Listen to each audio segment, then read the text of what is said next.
اب اللہ نے تو تین چیزیں پیدا کی، فرشتے، انسان اور جن، یہ چوتھی مخلوق کیا آ گئی؟ موکل۔ یہ ایک دھوکے بازی ہے، جن ہوتا ہے۔ اب ایک بندہ چلا کرتا ہے، ایک بات یاد رکھیں، سلیمان اسلام کے علاوہ جن کسی کا غلام نہیں ہے۔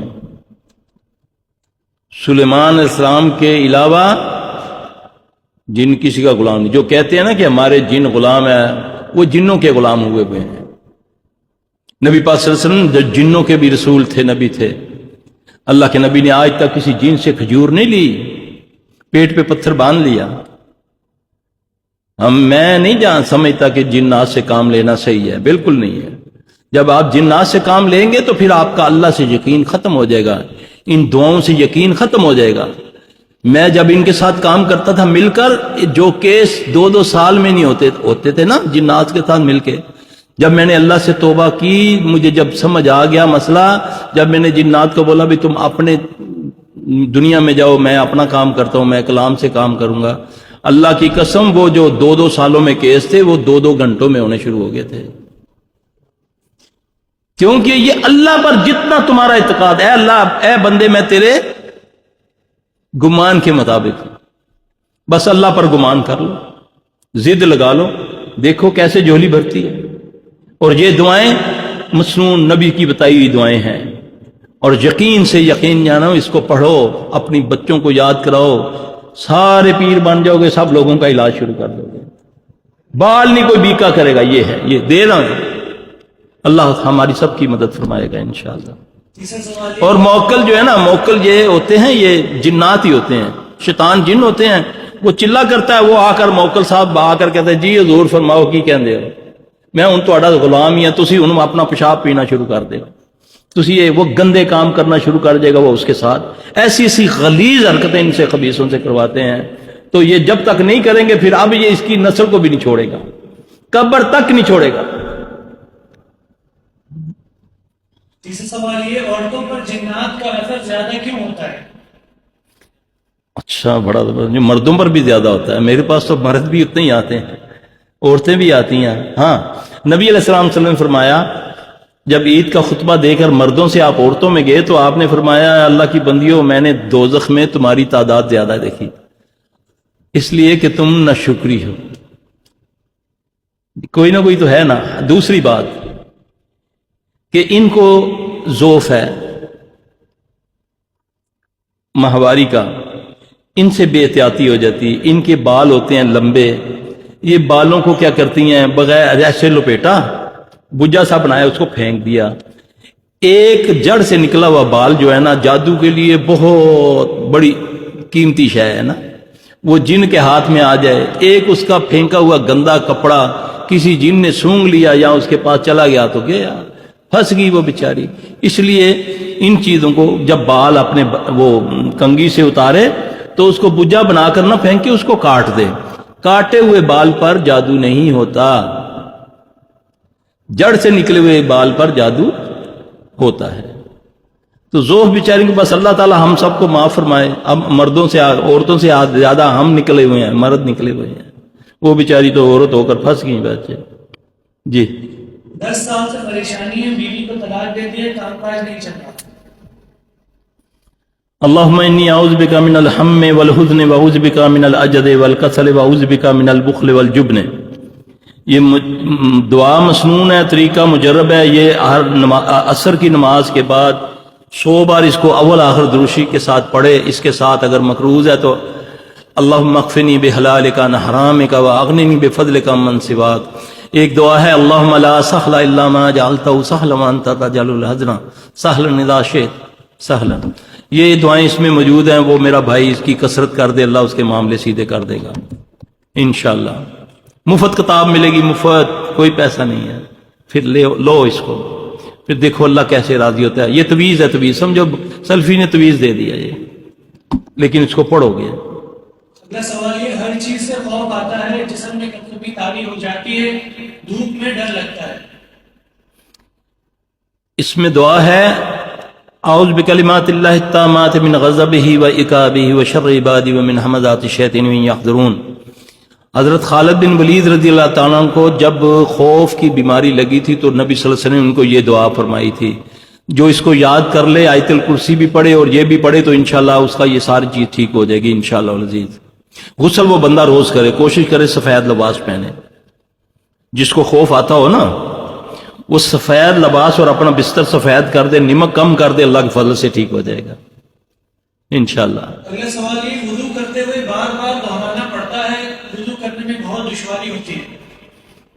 بسم اللہ کر کے ایک بار وضو کرنا ہے بس، اس کے بعد جو مرضی، وہ بندہ، سب کو نہیں، جو معذور ہے اس کی کیفیت وہ ہوگی جو ایک عورت استحاضہ کی ہوتی ہے، کہ ایک بندے کو مرض ہے، وہ معذوری کی حالت میں ایک بار وضو کرے گا، اب اس کو فیل ہو رہا ہے کہ اس کا قطرہ نکل گیا، اس کو ہوا خارج ہوگی، بس وہ ایک کے ساتھ ایک نماز پڑھے گا، یہ معذوری کی کیفیت میں ہے، نماز نہیں چھوڑ سکتا وہ، ٹھیک ہے؟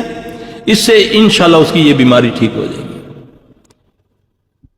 یہ وسوسات ہیں شیطان کی طرف سے، نبی پاک صلی اللہ علیہ وسلم نے اس کے بارے میں یہ فرما دیا کہ یہ تمہاری دبر میں پھونک مارتا ہے، یہ تمہارے جسم کو پکڑ کے نچوڑتا ہے، دل میں وسوسہ ڈالتا ہے، اٹھو یار تمہارا تو سجدے میں تو میری ہوا خارج ہوگی۔ آپ نے فرمایا جب تک آواز نہ سنو اور بدبو نہ آئے نماز پڑھتے ہیں۔ یہ معذوری کی حالت میں ہے، سب نہ شروع کر دیں معذوری کی حالت میں، یہ علاج ہے۔ ہاں، وضو کرنے کے بعد چلو میں چھینٹا لے پانی کا، بک میں پانی لے کر اپنے آسن پر، جو عورت ہے یا مرد ہے وہ مار لیا کرے، تو اس سے انشاءاللہ یہ بڑی جلدی یہ بیماری ٹھیک ہو جاتی ہے انشاءاللہ۔ یہ وضو میں طریقہ ہے، اللہ کے نبی صلی اللہ علیہ وسلم فرمایا جب جبرائیل نے مجھے وضو سکھایا نا تو اس نے چلو مارنے کا بھی کہا تھا، لیکن ہم بھول گئے ہیں، ہم نے یہ تو سیکھ لیا جس کا سنت سے ثابت نہیں ہے، یہ وضو میں ثابت نہیں ہے۔ یہ ایسے گردن پہ پوٹھا ہاتھ، ایسے الٹا ہاتھ پھیرا، پھر ایسے کیا، یہ مسنون نہیں ہے، یہ خود ساختہ ہے۔ جو مسنون ہے یہ بتا رہا ہوں، جا کے تحقیق کر لیں۔ اگلا سوال یہ، بار بار احتلام ہوتا ہے، اس کا حل بتا دیں۔ رات کو سونے سے پہلے، اچھا احتلام، کیونکہ یہ شرعی مسئلہ ہے اور اللہ کے نبی صلی اللہ علیہ وسلم سے بھی ایک عورت نے آ کر یہ سوال کیا تھا، لہٰذا میری بہن بیٹیاں بھی بیٹھی ہوئی ہیں، تو یہ کیفیت عورتوں اور مردوں میں بھی ہوتی ہے۔